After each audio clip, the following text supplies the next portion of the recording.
Here we go. Cool. Mempho Metal Podcast, episode 5th. With me, a legendary Memphis music supporter, uh, Heather Wallace. Thank you. Thank you for being here. Hi, how's it going, y'all? I'm good. How you doing? It's been a day and it's been a week, but I'm just waiting for May 26th to come around. Right. What's May 26th? Last day of school for the kids. Oh, nice.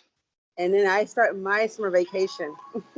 Oh, yeah. Nothing wrong with nothing wrong with that. No. So anyone that's been to a show in the past, I don't know, 150 years,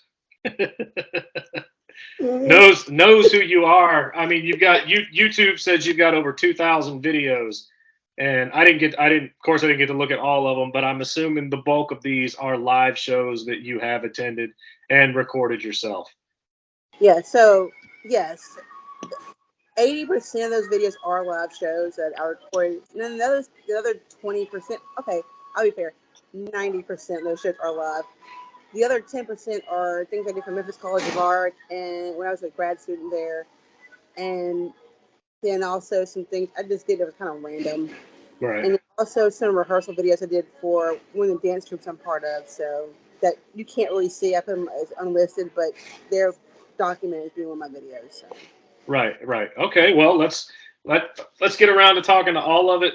You know, where did it all start? What got you into music? What made you want to see live music? What made you start going to shows? Let's have it. I'm an '80s kid. Grew up watching MTV. Just loved music as a kid. But it's funny. I come in the household. They didn't play music a lot. If I wanted to hear music, go to my friend's house and listen to it a lot. You know, we had records at the house. My mom had a lot of Stax, Motown records, and a couple stragglers like P-Funk and Gino Vanelli, and I think she had even Michael McDonald in her repertoire there. But as I got older, I didn't, realize that bands actually existed within I can go see them perform live until I guess I was maybe a little bit by middle school or high school. I guess I'd seen Rock and Roll High School Forever, the movie. Oh, it's a concert. It's actually happening.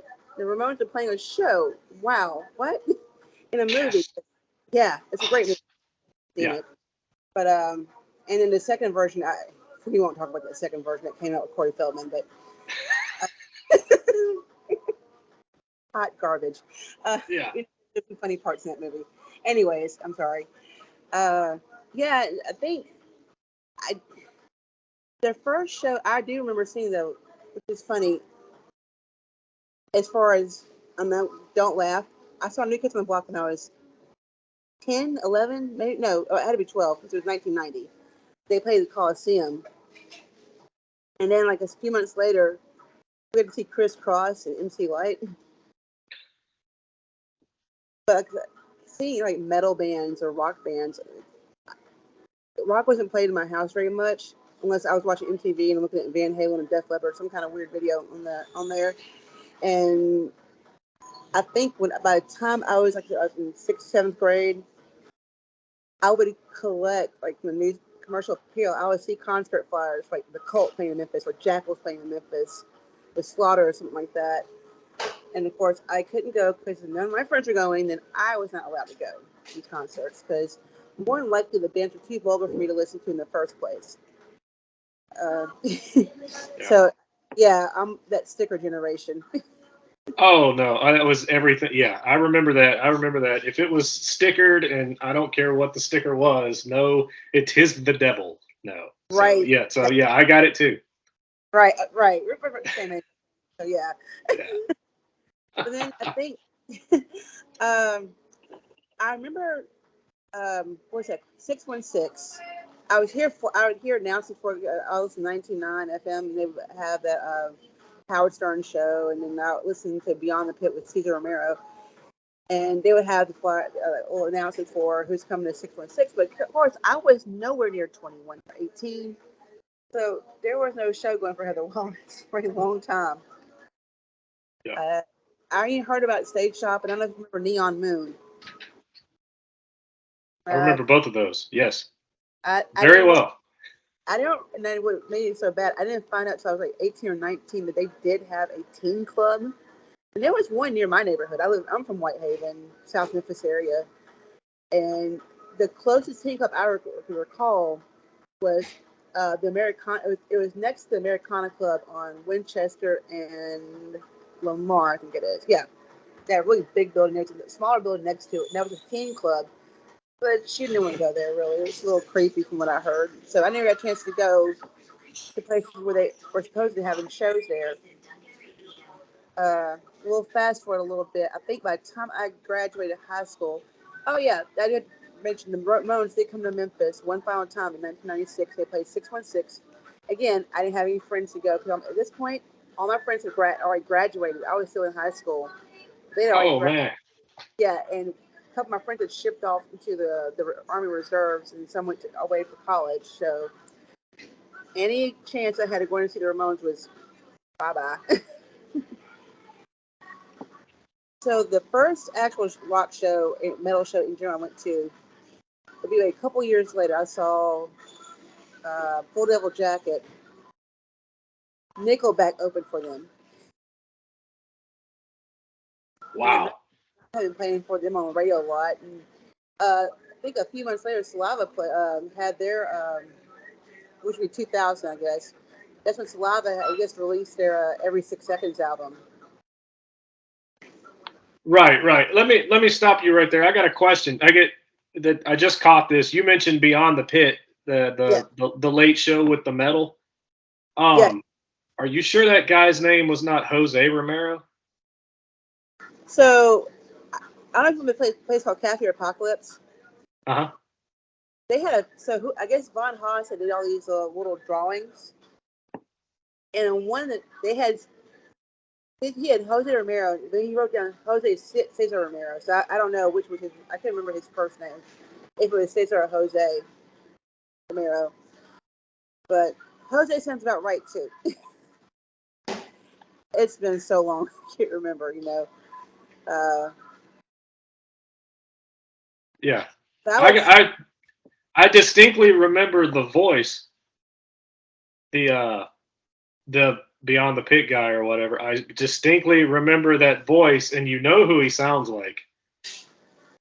That is, yeah. I've kind of, I tried to say something to him on Twitter one day about some Memphis love, and actually called him Jose Romero, and Yeah. yeah, he blocked me.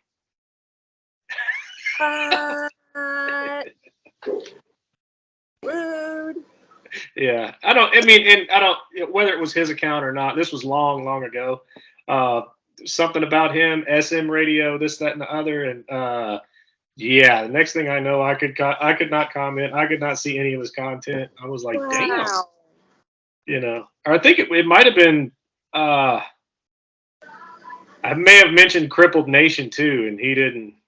Yeah, I don't know. I don't know. I don't. Whatever happened, whatever the case was, I was no longer allowed to interact with Mr. Mangan at all.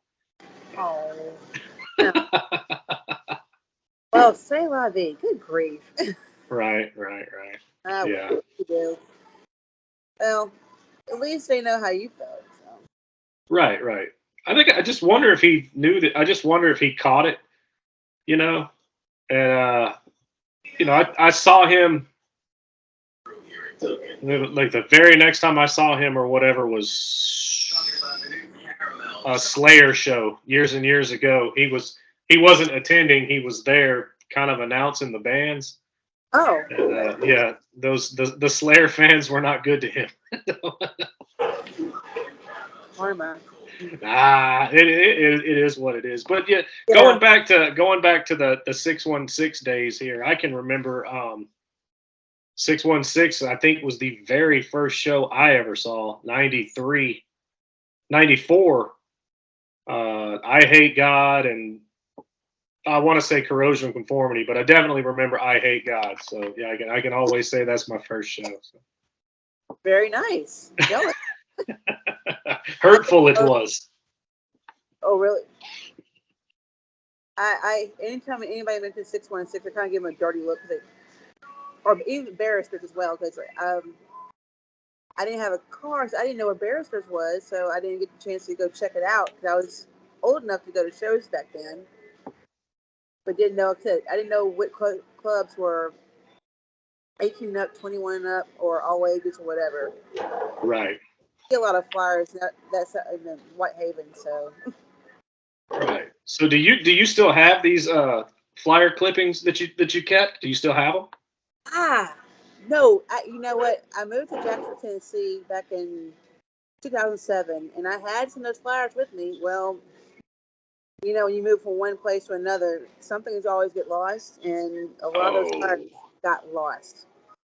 I even had damn. like Josie, like the entire band and Slava had autographed one of those flyers for me. So, like, well, there it goes. Such is life. Such is life. Right. I couldn't tell you the things I've lost in a move. I mean, right, right, right. All right. So moving on, moving on. I'm gabbing here. So yeah, little things I catch on, little things I hear. Yeah, yeah. So anyway, like I said, the floor is yours. Okay. So I wasn't when I wasn't going to shows back then, I was going to wrestling shows in Memphis, and that does include the Mid-South Coliseum for Memphis wrestling, and even up to the time they moved to the Expo Center in Hollywood. So that was 96, yeah, 96 to 2000, and then I went to my first actual show, local show again.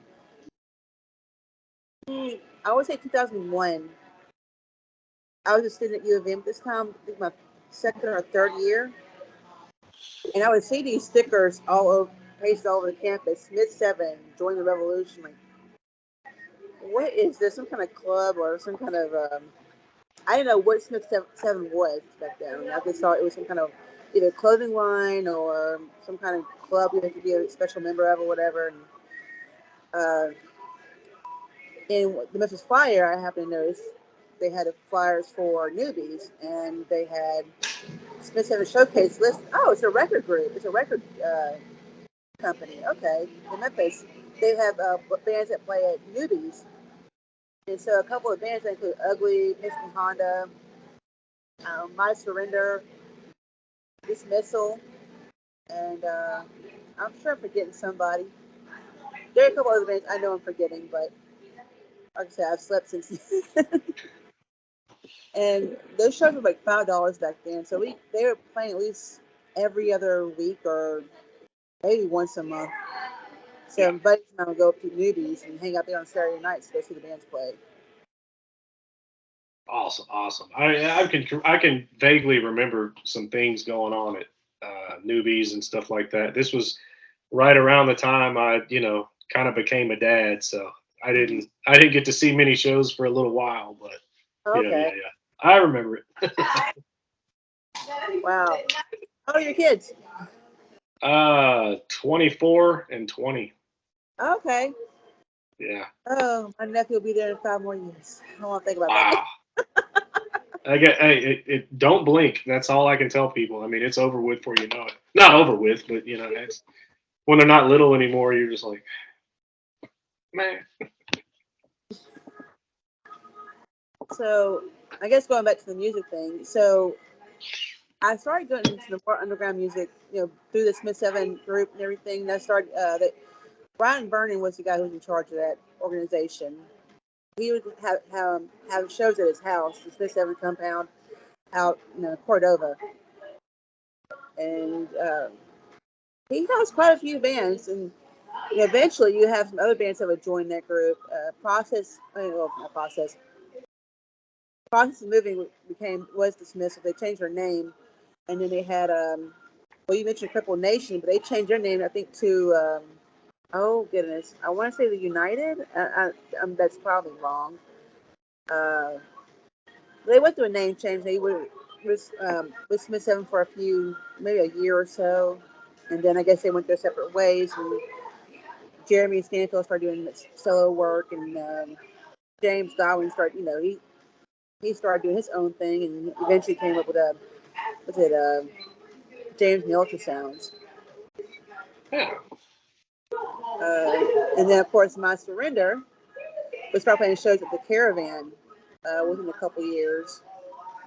And that was a very cool venue. That was a DIY venue here in Memphis. I mean, there have been other DIY venues here in Memphis, like the Tree of Woe.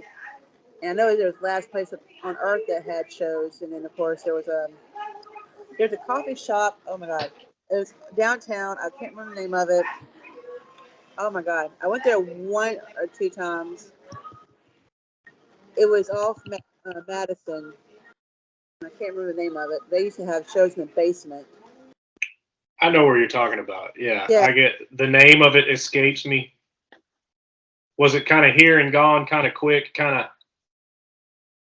I want to say, yeah, it probably lasted about a year. I know it was right after Cafe Apocalypse shut down. They were in business. No, around the same time Cafe Apocalypse went out of business, they were in operation, and then within a year or two, they were gone. Oh, yeah, They, yeah, yeah. I think I remember that. A coffee. Yeah, yeah. The basement. I remember that. yeah, I don't think I went to any shows there, but I do remember while that place was in operation, there was the one show that happened at Movie Co. I don't know if you remember Movie Co. downtown in Peabody Place Mall. Yep. Yeah, Mrs. Fletcher played a show. PJ, who was in Shamefinger, and I can't remember the other band he was in before that, was able to get Mrs. Fletcher to play. Or open for I think it was um, Darkness Falls was the movie. It came out in 2007. I can't remember the name of the movie. It's so long ago. But I I remember heard, that. Yeah, I remember the movie. Yeah, I remember Mrs. Fletcher a little too. I did see Mrs. Fletcher. I think a time or two, whether they were opening for somebody or it was a little show somewhere or whatever. But yeah, I definitely remember.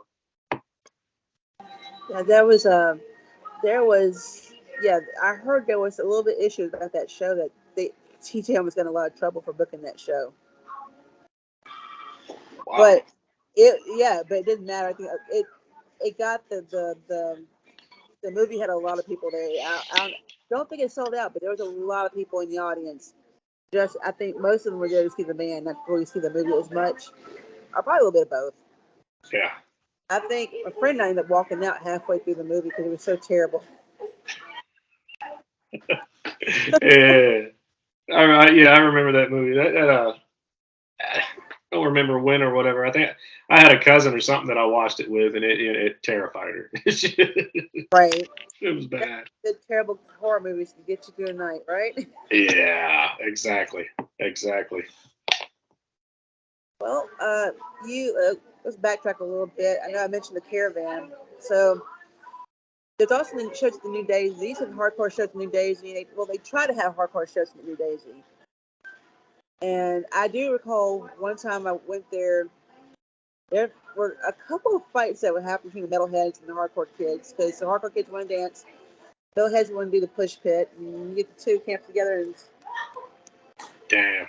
fight about to happen. Well, fights never really did happen, but the security guards would get involved and kind of escalate things a little bit, but not to the point that a fight actually happened. But you know, it got a little tense.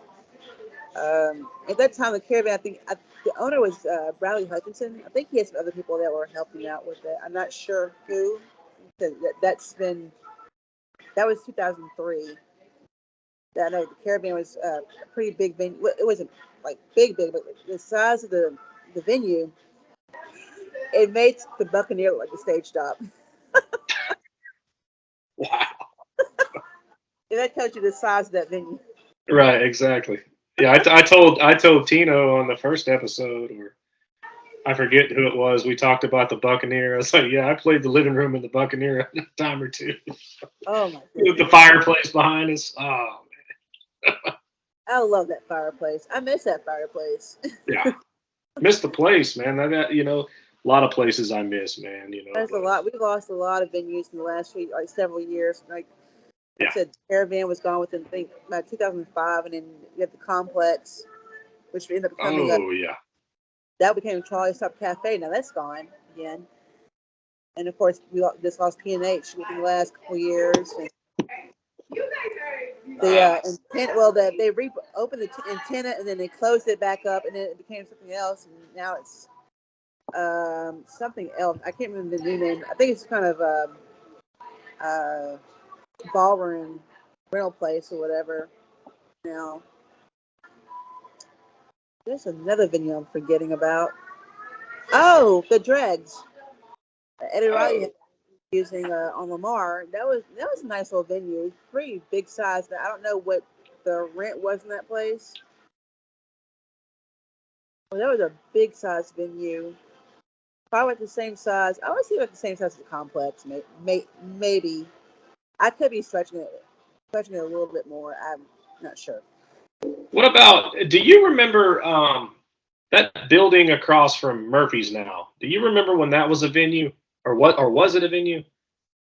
Are you referring to the antenna or the? Where it's where Murphy's is now. There's Oh, the oh. 2005, 2006, somewhere around in there. So I know Murphy. So right where Murphy's, they. I don't know. I'm trying to think. I don't recall. Then I've been going to Murphy. I was going to shows at Murphy's off and on between 2005, but more so after 2010. I started going to Murphy's. I moved back to Memphis in 2011. I think that's when I really started going to Murphy's more then. So I think in 2005, most of the things I was going to was either the complex, Stage Shop. Oh, and there's a complex. Oh, not the other complex. What was it called? It was Lava used to practice there. It's downtown near Fielder Square. I can't remember the name of that building or what they call that venue, but it was a practice space for a lot of musicians in town. And they had a few shows there. I can't remember the name. It was right behind Fielder Square. It wasn't the. You're not talking about the rehearsal complex, are you? Yes. The big building. Yes. Yeah. So they tried doing hardcore shows there. It was a great place, but the sound though, I don't know, it sounded like an echo inside. Oh yeah, I can imagine that. Right. But I mean, there were some great shows I saw there. I didn't, but as far as my videos didn't start till happen until like 2007, right around the time I left Memphis. I would come to Memphis maybe once every blue moon. And if there's a show was happening, most times I wasn't there just for a show. I was there to hang out with family or celebrate my birthday or somebody was getting married. So some kind of event within the family or friend was happening. So I would come to the show is happening, and I'll just see there's a show happening, and I may go to it, or I might not, depending on how funds were looking. Yeah. And then, so I think the first show I actually recorded was at the Smith Seven House. And it was Nankana, Nankana. It's oh crap, Karma Electra, and who was the other band? I can't remember. Something Symphony. I can't. It's been so long. Sometimes after a while, these shows kind of start to blend together. Yeah, definitely. That's the sad part. Like, oh my god. And that's the good thing about having this, because I can remember shows, the bands. I remember the band playing. The band that played with the bands that played with them. That kind of falls. This, that, and the other, and then it's a good thing. It's a good thing I have this, because I have people to I can kind of refer to, and they're like, no, that wasn't them, that was them, and you're like, oh yeah, you're right. Kind of jars the memory back in order. So yeah, keeps Right. it good. Yeah. But yeah, there was 2008. I think I came to a couple of shows. 2008, and I do recall some of these shows. So one was Nice McDee's in Folsom. That's on my YouTube page. And I think there was the somebody in my family gave. Oh, my sister had just given birth, I think, and that's why I was downtown for that, just to meet my nephew, and that was happening around that time. Then I reported the first out of town show I ever did was in Chicago that same year. I went to see GBH, the friend of mine who lives in Chicago. He actually worked at Reggie's where they were playing. No, they were playing. Yeah, Awesome. my friend worked at Reggie's at the time. Oh, oh, thank you. Okay, might move outside here in a minute. Um, sorry.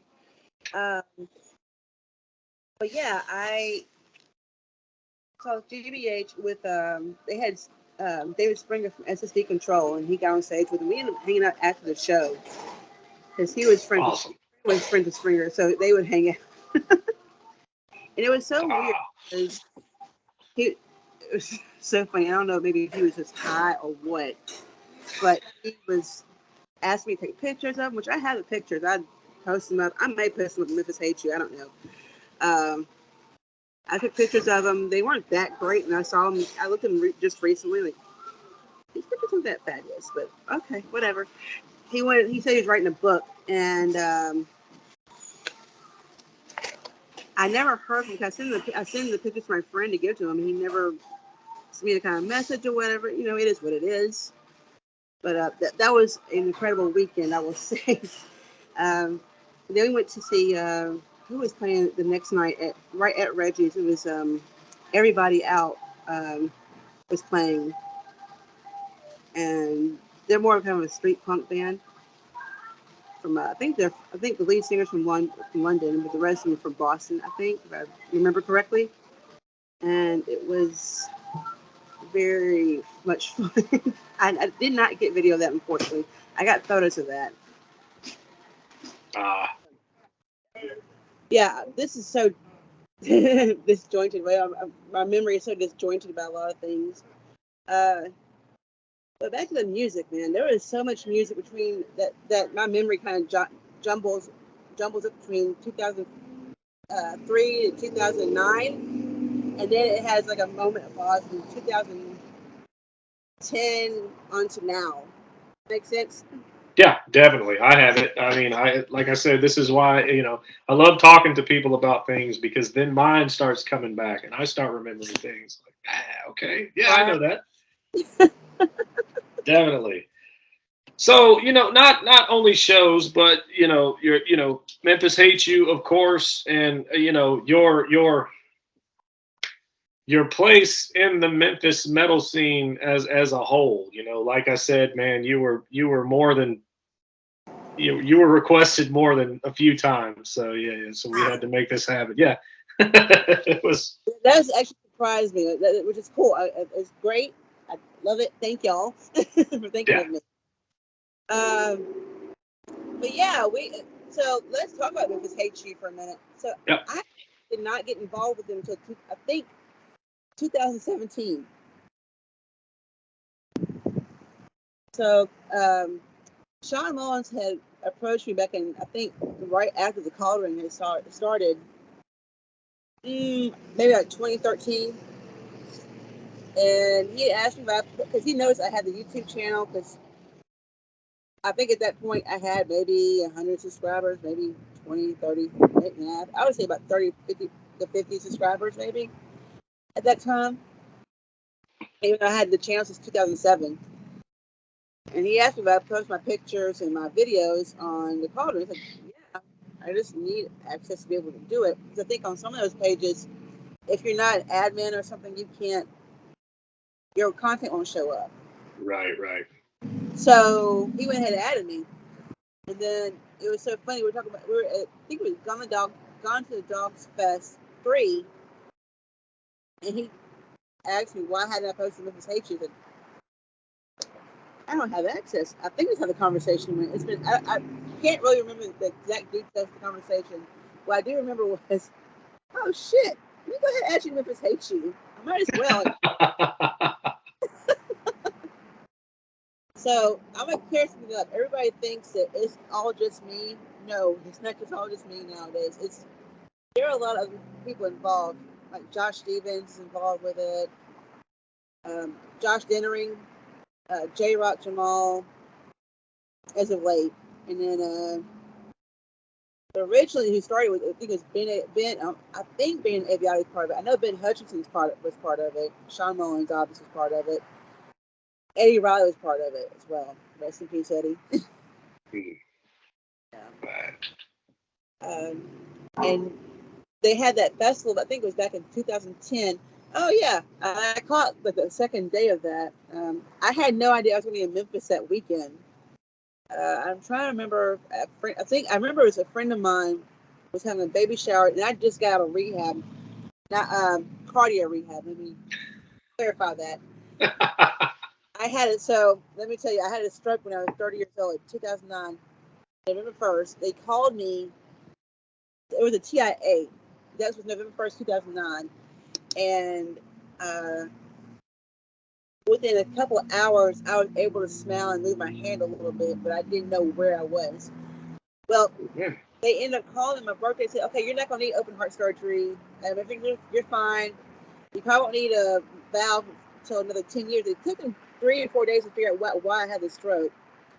So if you ever had a sinus infection or like that, or abscess tooth, be very careful. What I'm going to tell you. It's the same germ that can cause you to have a stroke if it goes in your blood system.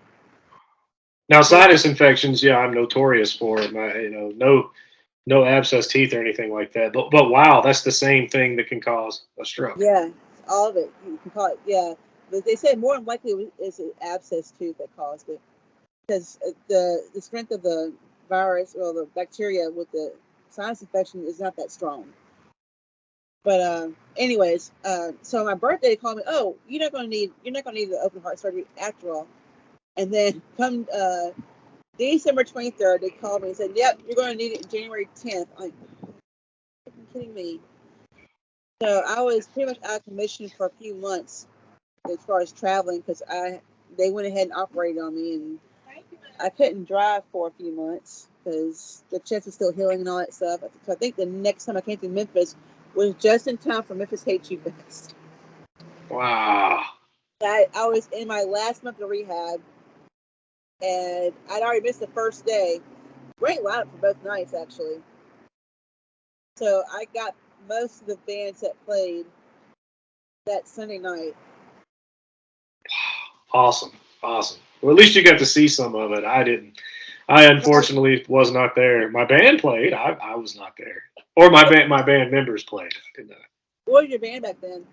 My band didn't play. The band Lloyd and Jeff, my band now. I meant to say my members played. Okay. So yeah. Right. Yeah, they were all over it in some form. Lloyd might have been in process of suffocation. I don't remember. Yeah, I think I remember them playing this. I think they played that Saturday night. Yeah. I think the lineup I remember was when I got there. That Sunday was Unbeheld, Saurus, Tanks, Panther Piss, and they had a couple other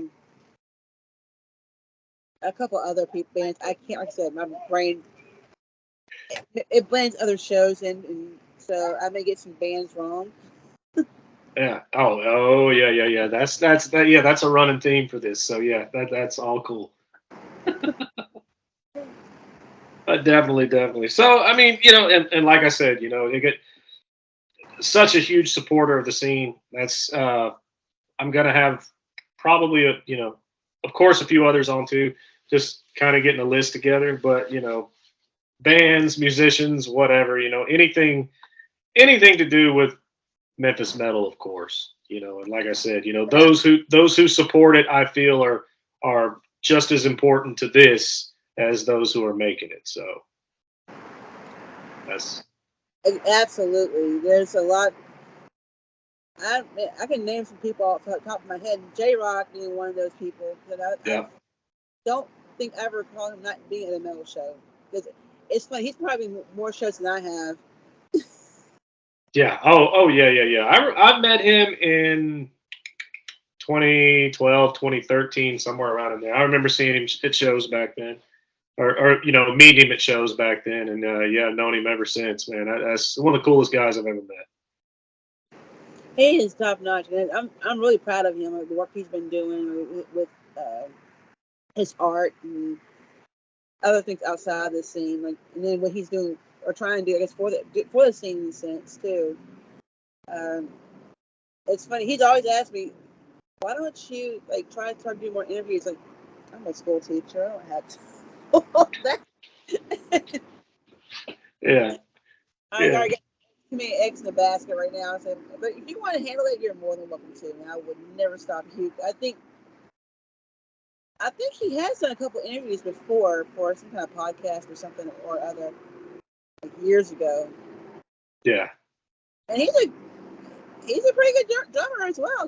You saw him with Wayne when they had their band here in town. I can't remember the name of that band. What they were calling themselves. They actually debuted at Eddie's Memorial Show. Oh yeah, I remember. I saw a video of, may have been a practice or something like that. I've seen videos of him drumming, and yeah, he's a hell of a musician as well. Aside from being an awesome artist and just an awesome person altogether. It's interesting that so Wayne and J-Rock's band debuted the same night as Toby's band debuted. So like they both had their debuts together. Awesome. Yeah. And I think I want to say that was Freeloader played that show too. That may or may not have been their first show. I could be wrong on that. I'm actually probably 100% sure I'm wrong on that. But I'm sure somebody will correct me. Yeah. So they'll text me and correct me. Like, no. Right. I'm sure I'll get some kind of message. No, you had it wrong. It was this person. Okay, whatever. Thank you. I guess luckily, it's been, it's been okay as far as corrections made here and there and things like that, so it's definitely the shows. Definitely, like I said, my problem is not the bands that we saw, but opening bands. And you can remember being with a person and seeing that band play, and you could swear to it, and then somebody's like, "Nah, man, that was me, and we were here," and you're like, right, okay. Like, man, aging sucks. Oh, tell me about it.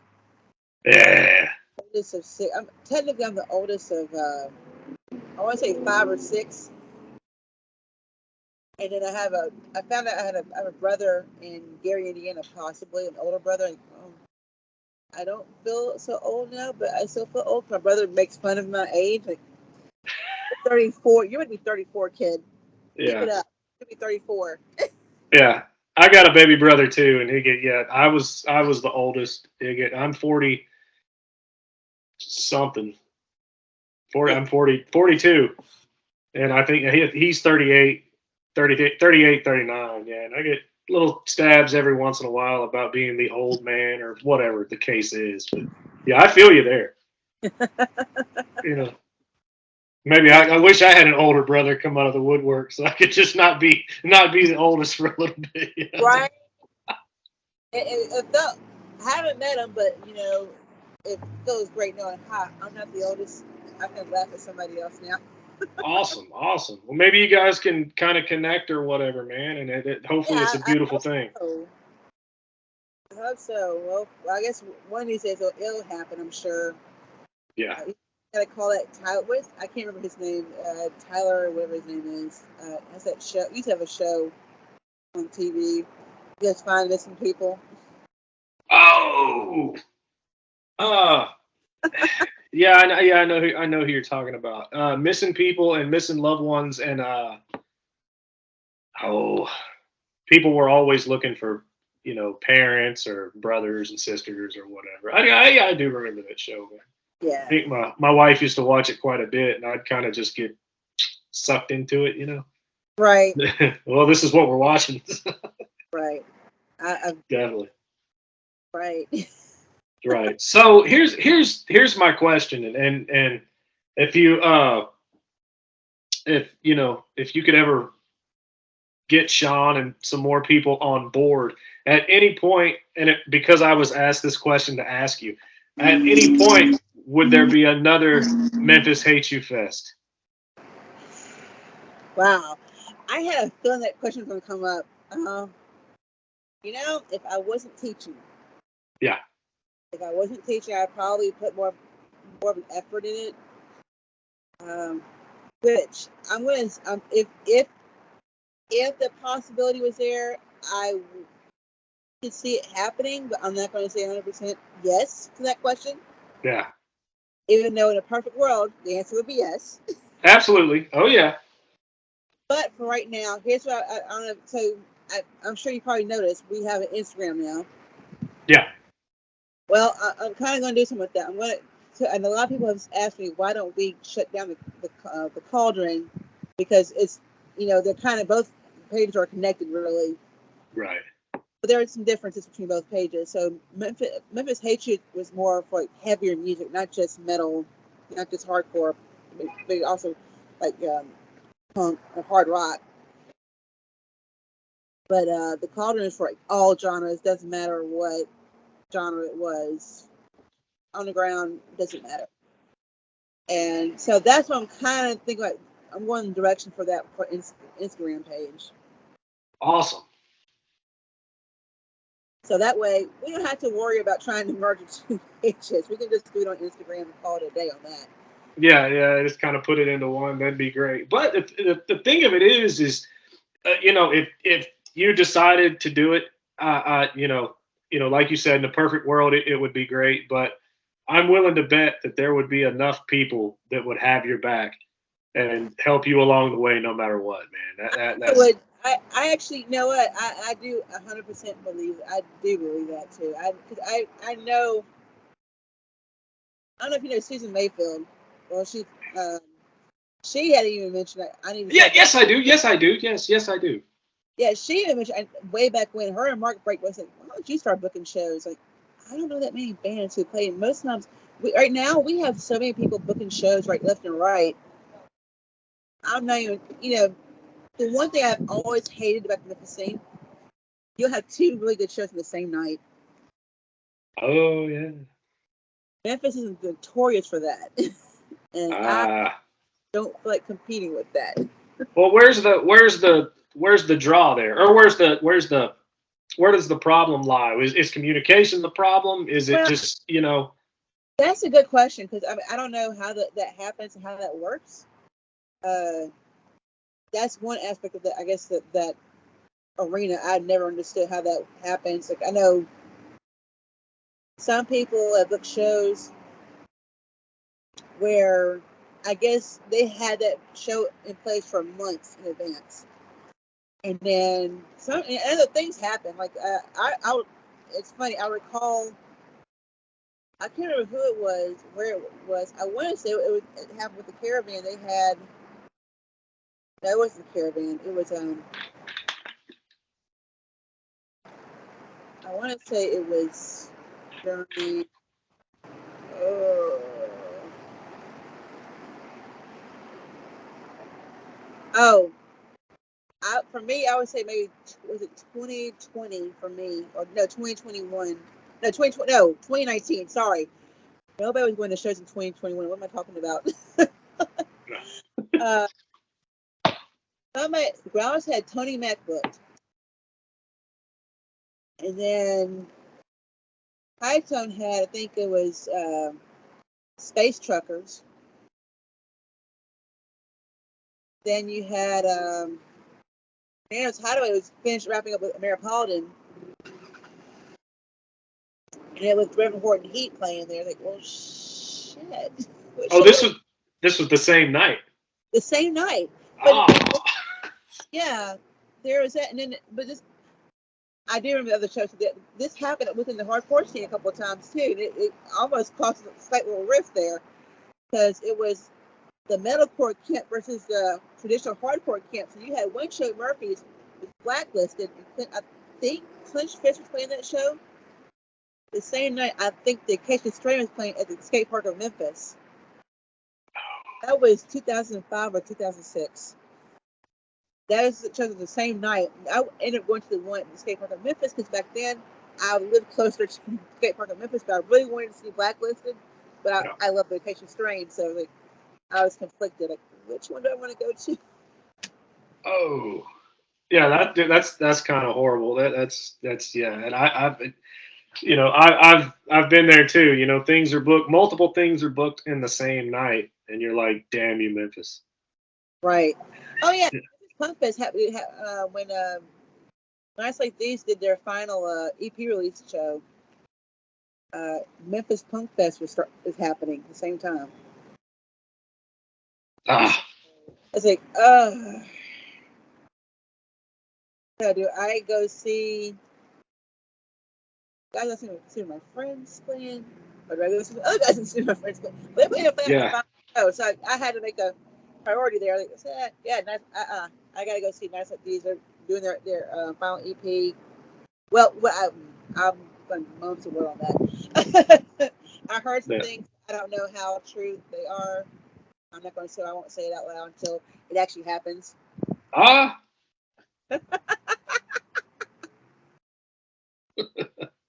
Maybe I yeah. said a little too much right there. We can edit it. It's all good. Scott Baggett's taking care of the editing, so Oh, we're good. gotcha. Yeah, That's right. That's right. It's a recording. You can always go back and. yeah. Scott just he keeps it all as ransom. By the way, Scott. that bit he did with the that bit was I, I was cracking up. I could. It was supposed to be. I tried to keep it, as professional looking as I could. And I tried to keep it together, but as soon as the goddamn unicorn, oh dude, it was over with. I had no control at that point. You know what? I wouldn't fault you for it. I would never fault. I don't think anybody would fault you for that because the unicorn thing got me too. Yeah, I wasn't the one doing the interviews. I you probably handled it better than I would have. I wouldn't have been able to say anything for a few minutes. I didn't. I was, I thought about it because he'd sent me kind of. We went over it like the day of. He was like, I'm gonna be here. I got a floaty. Okay, and then we kind of talked about, the parody of the bit that we were doing. And Scott, it was all Scott's idea, man. And like I was like, okay, that's actually great. Yes, let's do that. And I was gonna try to conduct it, in such a way, like the interview was handled in the movie, of course. And oh no, I failed. Oh. Like I said, as soon as he floated by on the unicorn, I was wow. I was done. Come on.